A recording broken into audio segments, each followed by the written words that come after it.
नमस्कार दोस्तों, आशा करता हूँ आप सब बहुत अच्छे होंगे। देखिए, आज हम डिस्कस करेंगे 10 मई का द हिंदू न्यूज़पेपर और पीआईबी का इंपॉर्टेंट करंट अफेयर्स। देखिए, सबसे पहले नए बच्चों को बता दूँ, हमारा पूरे महीने का करंट अफेयर सिर्फ 7 पेज का पीडीएफ होता है और ये फ्री में आपको हमारा Telegram channel daily the Hindu notes करके सर्च कर लेना। लिंक भी आपको डिस्क्रिप्शन में मिलेगा और अप्रैल मंथ का जो करंट अफेयर है, वो बिल्कुल अवेलेबल है, टेलीग्राम से डाउनलोड कर सकते हैं। तो देखिए, सबसे पहले आज हम बात करेंगे नेशनल ग्रीन ट्रिब्यूनल के बारे में, जिसको स्टैब्लिश किया जाता है under national green tribunal act 2010 के तहत।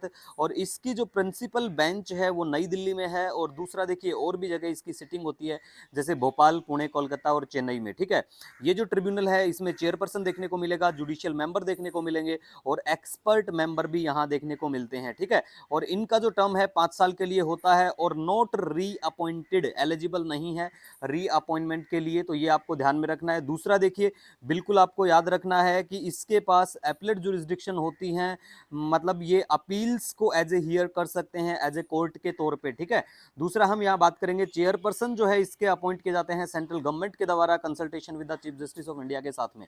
ठीक है, नेक्स्ट देखिए बहुत इंपॉर्टेंट पॉइंट है, as it is I think 2018 के पेपर में सिमिलर टर्म डायरेक्ट पूछी गई थी पेपर में कि नेशनल ग्रीन ट्रिब्यूनल जो है ये प्रोवाइड करवाता है एनवायरमेंटल जस्टिस और रिड्यूस करता है जो बर्डन है लेजिस्लेशन इन हायर कोर्ट्स का। ठीक है, नेक्स्ट हम यहाँ बात करेंगे अरावली रेंज के बारे में। तो देखिए, अरावली रेंज जो है ना, one of the oldest fold mountain of the world है। ठीक है, और फोल्ड माउंटेन के बारे में बात करें तो ये माउंटेन जो है ना, ये क्रिएट होते हैं through the process of tectonic plate movement की वजह से, तो आपको ध्यान में रखना है। ठीक है, और अरावली रेंज जो है दिल्ली, हरियाणा, राजस्थान और गुजरात में बिल्कुल देखने को मिलेगी।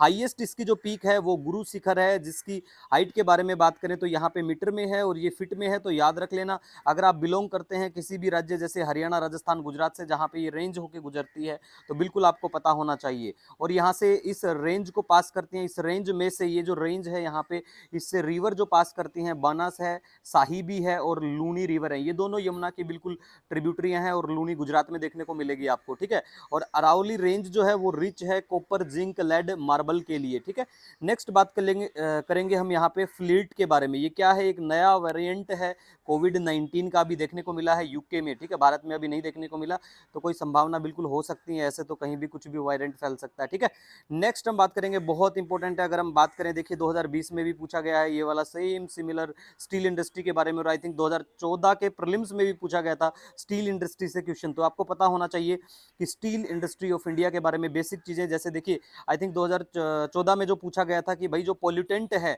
स्टील इंडस्ट्री से जो निकलते हैं वो कौन कौन से हैं, तो देखिए ऑक्साइड ऑफ सल्फर है, ऑक्साइड ऑफ नाइट्रोजन है, कार्बन मोनोऑक्साइड है, कार्बन डाइऑक्साइड है, बिल्कुल ये रिलीज होते हैं स्टील इंडस्ट्री से पोल्यूटेंट, तो याद रखना है बिल्कुल आपको। दूसरा देखिए, स्टील के बारे में बात करें, फर्स्ट और one of the largest manufacturing plant जो है एशिया का, वो कौन सा है, Tata iron and steel company, TISCO वाला। ठीक है, और इसको फाउंड किया गया था जमशेदजी टाटा के द्वारा 1907 में, 1907 में, जमशेदपुर झारखंड के यहाँ पे। ठीक है, और स्टील अथॉरिटी ऑफ इंडिया भी है जो हमारा पब्लिक गवर्नमेंट ऑर्गेनाइजेशन है, सेल जिसे कहा जाता है, 1973 में निकल के आता है। और मेजर अगर स्टेट के बारे में बात करें जहां स्टील आपको देखने को मिलेगा, जो प्रोड्यूस करते हैं, लीडिंग स्टील प्रोड्यूसर स्टेट जो है वो है ओडिशा, झारखंड और छत्तीसगढ़। ठीक है, नेक्स्ट हम यहाँ बात करेंगे ओमेगा। ओमेगा ने रोप्स किया नीरज चोपड़ा को एज ए स्पोर्टिंग एम्बेसडर। ठीक है, तो ओमेगा क्या है, ओमेगा एक स्विस वॉच कंपनी है। ठीक है, इन्होंने नीरज चोपड़ा को एज ए स्पोर्टिंग एम्बेसडर, तो आपको याद रखना है। प्लेस इन न्यूज के बारे में आज बात करें तो देखिए, म्यांमार चर्चा में है, तो म्यांमार से कौन कौन से देश की बाउंड्री टच करती है, बिल्कुल मैप में आपको देखना है। और देखिए यहाँ पे बिल्कुल शो है, इंडिया टच करता है, बांग्लादेश करता है, चाइना, लाओस, थाईलैंड, बिल्कुल ये टच करते हैं, इनका जो बॉर्डर है म्यांमार से। नेक्स्ट हम बात करेंगे अर्जेंटीना के बारे में। तो देखिए अर्जेंटीना के बारे में बात करें तो इधर तो आपको अटलांटिक ओशियन है और यहाँ पे पैसिफिक ओशियन देखने को मिलेगा। अब कौन कौन से देश की बाउंड्री यहाँ पे अर्जेंटीना को टच करेगी, देखिए यहाँ से चिली आपको देखने को मिलेगा, बोलीविया देखने को मिलेगा, पेरुग्वे, और यहाँ से थोड़ा सा बॉर्डर आपको ब्राजील का भी देखने को मिलेगा, और इधर उरुग्वे है। देखिए अगर आपका कोई सजेशन, कोई सुझाव रहता है, नो डाउट आप मुझे कमेंट या मेल कर सकते हैं। मिलेंगे नए दिन के साथ, तब तक के लिए हैव ए ऑसम डे।